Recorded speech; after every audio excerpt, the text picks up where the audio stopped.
picked up the cup, the plate, the spoon, the snow globe, the music box, etc. And then over time, you know, we had christenings and weddings and birthdays, and it just grew.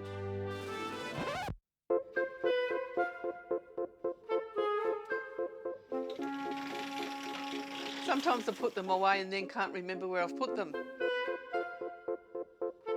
This is not a museum or a gift shop. This is Jan Hugo's house. Home to a fervid obsession, a homage to princes, princesses, kings and queens, past, present and future. Even the toilets received a royal treatment, if you fancy sitting on a throne. It probably takes up half of the house. I'm banned from putting it through the bedrooms. I have to keep some spare rooms for the grandchildren when they come. Otherwise, you know, there'd be nowhere for them to sleep. From 1981, Diana and Charles's engagement. It started with this commemorative coin and ended, well, it still hasn't ended. I wasn't smart enough to start and catalogue it back 43 years ago. You know, when you've got 2, 3, 10 pieces, no one ever thought it would get to 10,000 plus. So it's a bit late. Pieces pertaining to Queen Elizabeth's reign hold a special place in her heart. I think in the cupboard somewhere there's actually a plate that commemorated when she did open the Opera House. So that's a special one.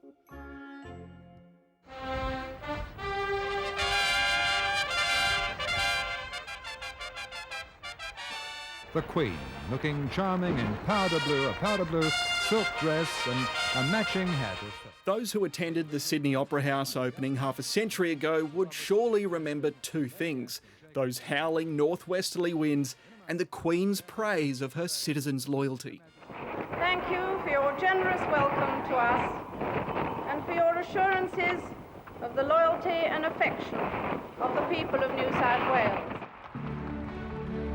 That building over there is iconic. You know, people know it the world over. My understanding is that when the King arrives here, they're going to light up that building with images of the King's various visits. And of course, he's been here many times before, but coming to Australia for the first time as monarch is, yes, a really big deal. And of course, it's a long way to come. His Majesty first came to Australia to attend school at Geelong Grammar, before returning as Prince of Wales on 15 official visits over 5 decades. The 11-day tour, commencing tomorrow, will be his first as Australia's King and Head of State. It's going to be a big deal. He's speaking in Canberra, he's meeting politicians, he's at the Opera House, he's going to have a review of the fleet. They've packed a lot in to his schedule here, but it is a lot shorter. You look at different opinion polls, some people say, actually I quite like the link to the motherland. Other people think that there should be an Australian who's the Australian Head of State. When Captain Cook discovered this part of the great Southland and claimed it for the British Crown, he was sailing in quest of knowledge. It just doesn't make any sense in this day and age in Australia to have any roles in our democratic life where the person in the role has inherited it by birthright. Citing their own research, the Republic movement claims 40% of Australians don't realise King Charles is our head of state, and 60% want the role to be held by an Australian. It really is time for us to see the final tour of a sitting Australian monarch as we all look forward to the future Australian Republic. Monarchy, the farewell tour. We thought this was a great way of reframing in a positive and light-hearted way the conversation about Australia's future. First of all, why does Australia still have a monarchy? Secondly, Australian democracy is not a show. It certainly hasn't impressed the traditionalists. I think it's a juvenile effort, and it also plays the Australian people for fools.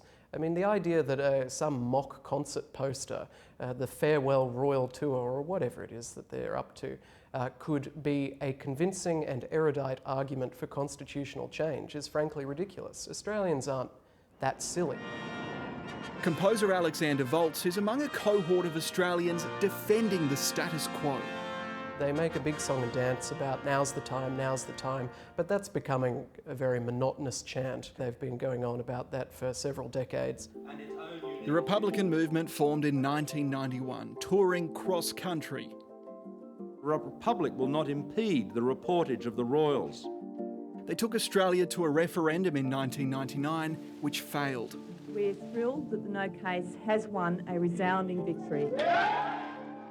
And today, opinion polls continue producing varied views. News Corp's Pulse of Australia found fewer people support becoming a republic, and just under half thought Australia should remain a constitutional monarchy. We need to make sure that the apex of that is not something that reinforces some notion of elitism or privilege, but is thoroughly democratic and thoroughly Australian.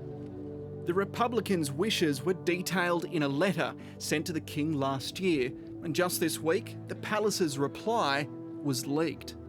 The key bit here is whether Australia becomes a republic is therefore a matter for the Australian people to decide. In a way, it's very clever the way they've been so polite in here. Their Majesties have a deep love and affection for Australia and Australian people, and your thoughtfulness in writing, as you did, is warmly appreciated. He kind of takes the sting out of the tail. It's going to be a debate when he comes here, and here we have it in black and white to say, look, we will respect whatever decision is made, but it doesn't look like there's a referendum on the horizon anytime soon. But the contentions will surely continue as the King's tour commences, with confirmation all state premiers turned down an invitation to a royal function in Canberra for various reasons.